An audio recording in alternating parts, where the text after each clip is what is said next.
Good morning. It's Sunday, September 11th, 2022. A very somber day for some of us, and a day to remember things that are meaningful to us, perhaps lost loved ones. Wow. And I know there are some younger people who sometimes watch my videos. If you don't know what's important about September 11th, 9/11, Google it. I'm serious. Okay, so this morning, well, you see I'm wearing, much longer sleeves than I usually do. And that's because it's supposed to be rainy a lot of today, and it's supposed to get maybe into the low 80s. So, it's usually been 10 degrees at least higher than that a lot of days. So I'm dressed for how it feels colder when it's damp outside.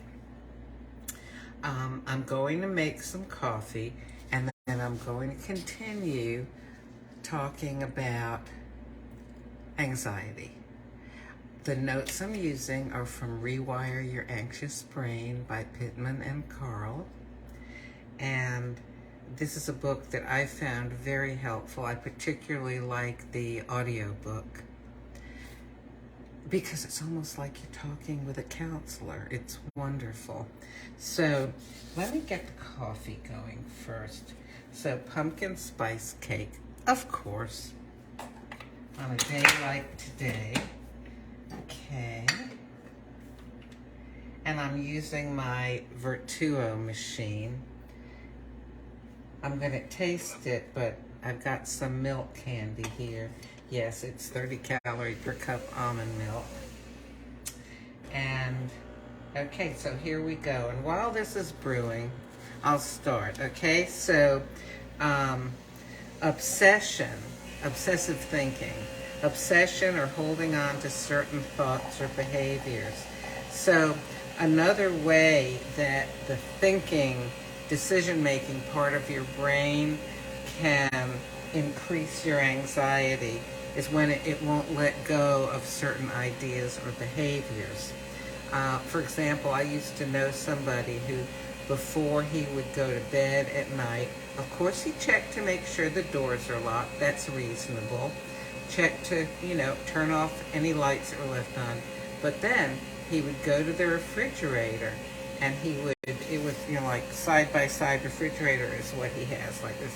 And he'd push the handles to make sure those doors were shut. Not just once or twice, but repeatedly. Because there was some sort of obsession. You've heard of obsessive compulsive disorder. Very often that is manifested by people who have certain behaviors or thoughts that are repetitive, that they can't feel right about life or about themselves unless they keep on holding on to these thoughts or behaviors. And to me, that's the whole key here, that you do or think certain things because it makes you feel better. It makes you feel at peace. But really, it also, it's a sign of anxiety, and it can increase your anxiety too. Okay, here's my coffee. I'm going to go on with this topic, but I want to taste the coffee.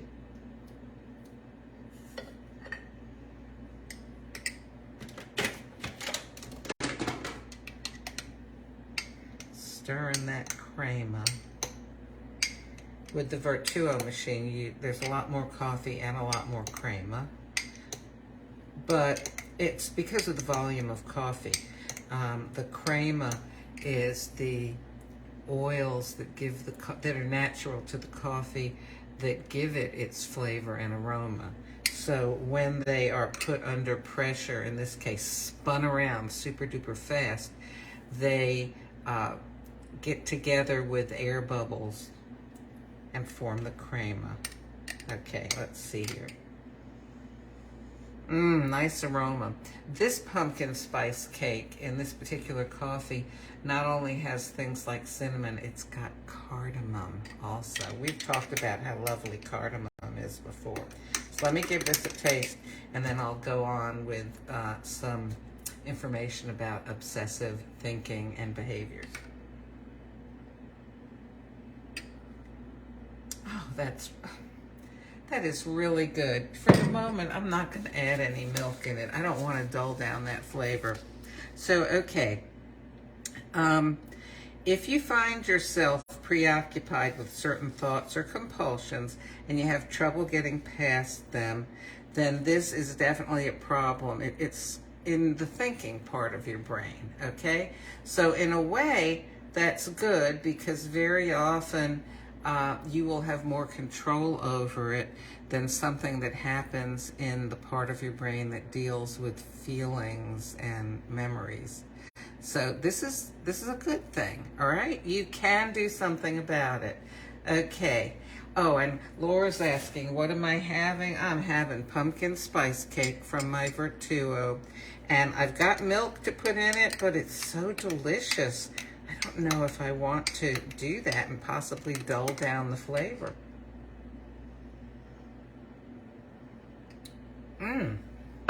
It's a fun, exciting flavor. Okay, so here are some things.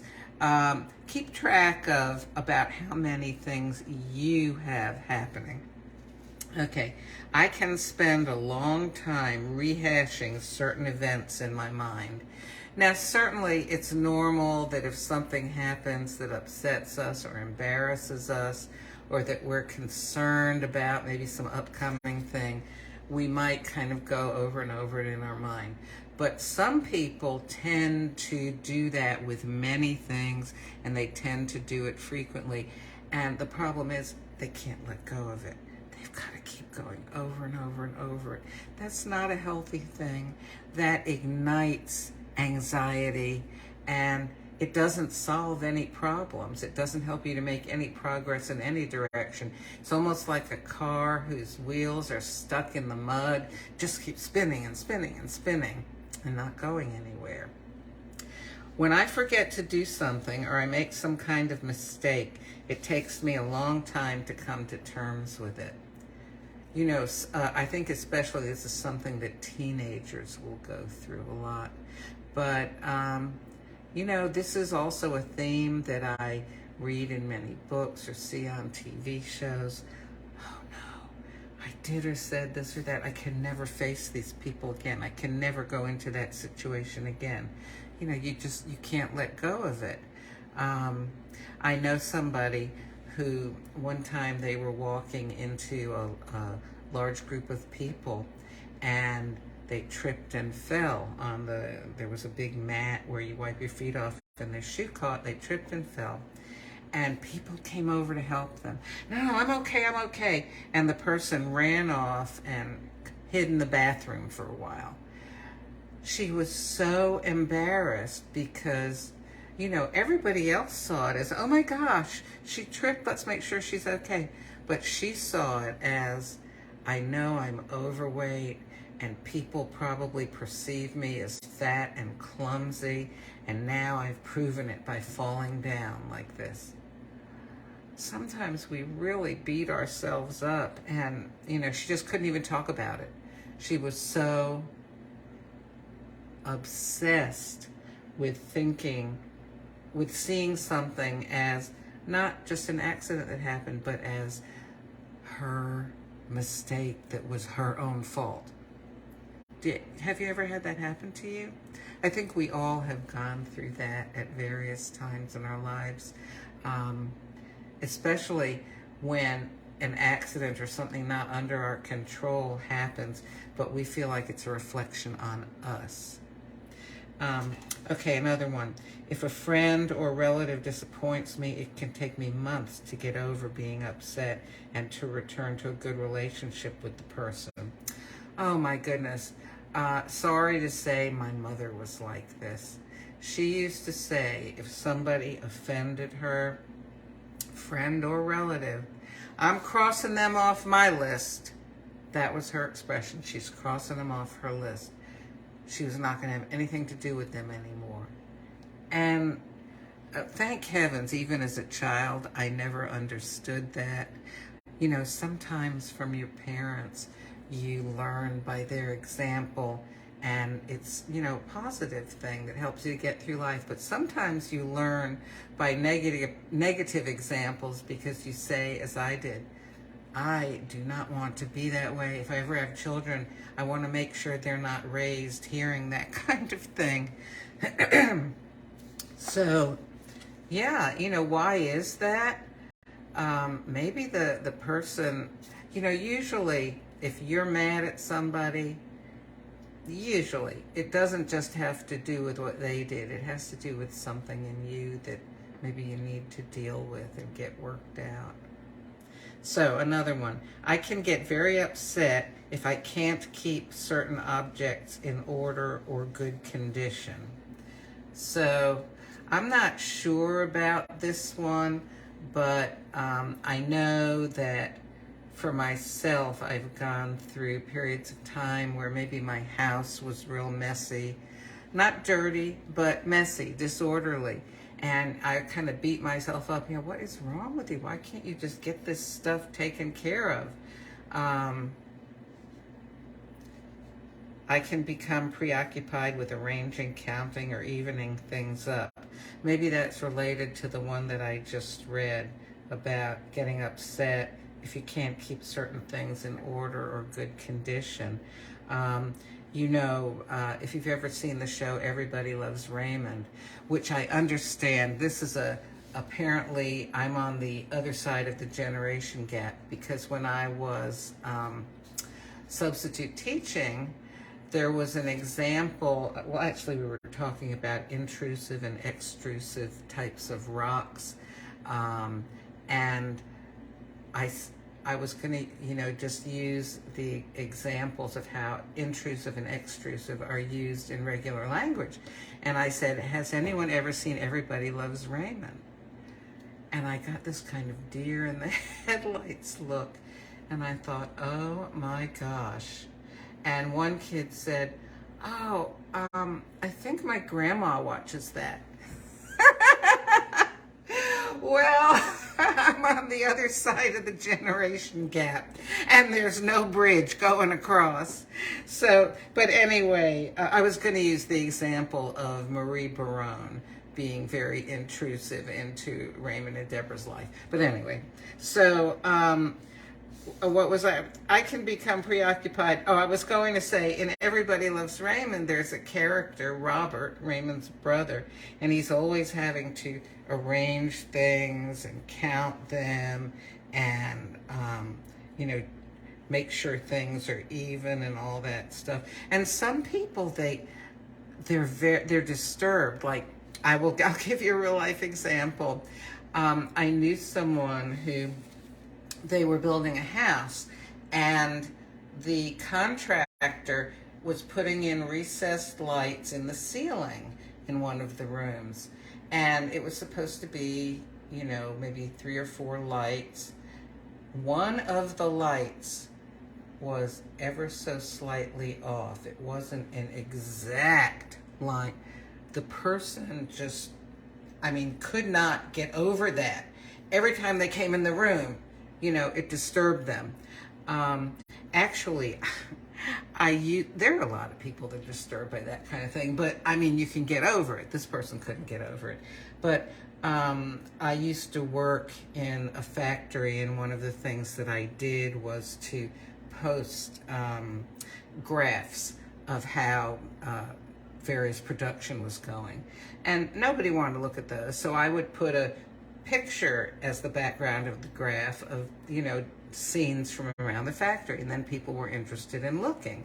But what I would do, if I saw that people, you know, were maybe losing interest, I would post some of them slightly off. So, you know, instead of posting it nice and straight, I'd have it tilted just a little bit.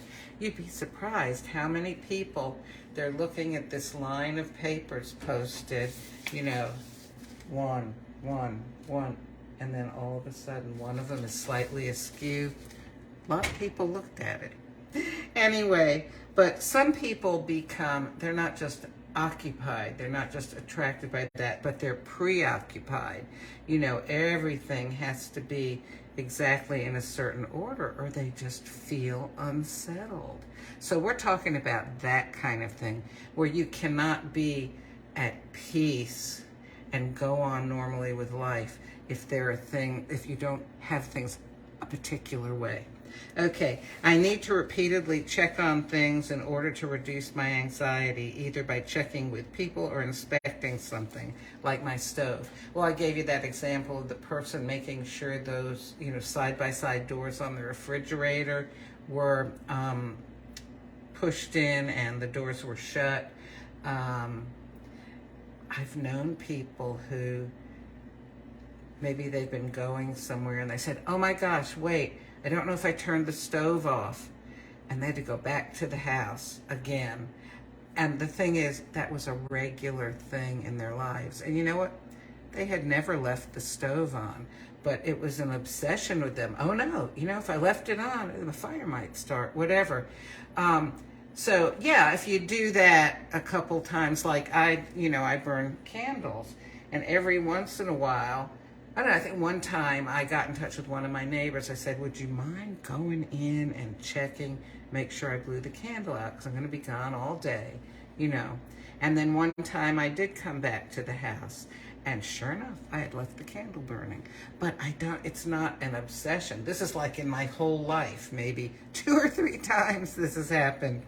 Okay, I tend to go over my mistakes or embarrassing moments in my mind, playing them over and over. Oh, a lot of people do this, and of course, teenagers especially. It just keeps tasting good. So, do you spend a lot of time doing that? Oh, that's unsettling. You can't let go of it. Unpleasant thoughts or images frequently come into my mind and I can't get them out. I know my mother and her mother were like world-class warriors.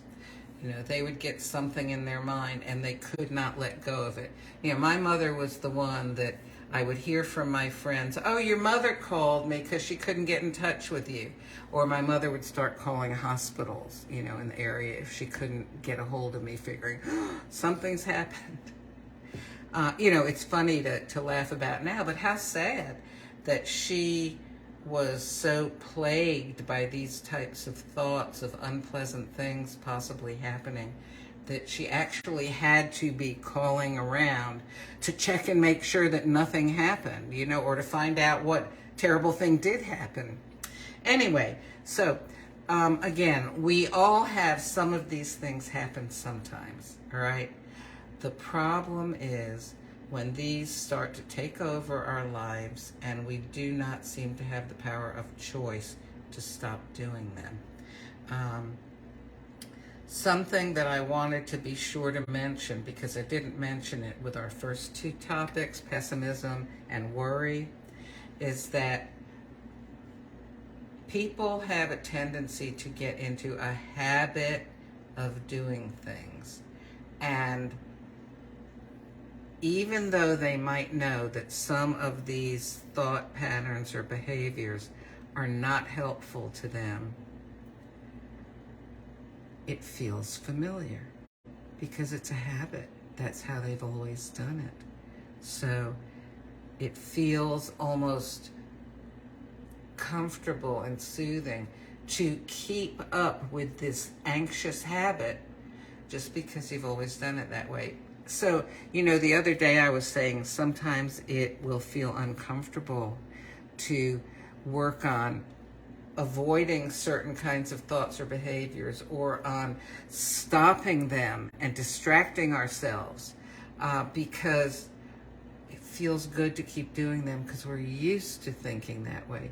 But you gotta believe me, these ignite anxiety in us and tend to increase our level of anxiety. And if, for example, the things that I read today, if you find that you do more than a few of these things fairly regularly, then two of the things you can do that would really help. First one we talked about the last 2 days, thought stopping. You just got to make yourself stop thinking about it. Now, that can be difficult. So what's one way you can stop thoughts that are anxiety producing? Distraction. Think of things, plan beforehand, obviously, that if you get into some cycle of thought or behavior that you know is not really good for you, think of something that you can do to distract yourself. So, oh, I need to get going. Gotta head off to church. I hope this was helpful to some people. You know, you're not going to solve problems in a day. They didn't happen in a day. Solving them happens over time with effort and consistency. Trying as often as you can to work on doing a behavior that's positive rather than negative and dragging you down. And if you mess up one day, or when something happens, the next time it happens, try to do the right thing. Okay, I better run. I'll talk to you later.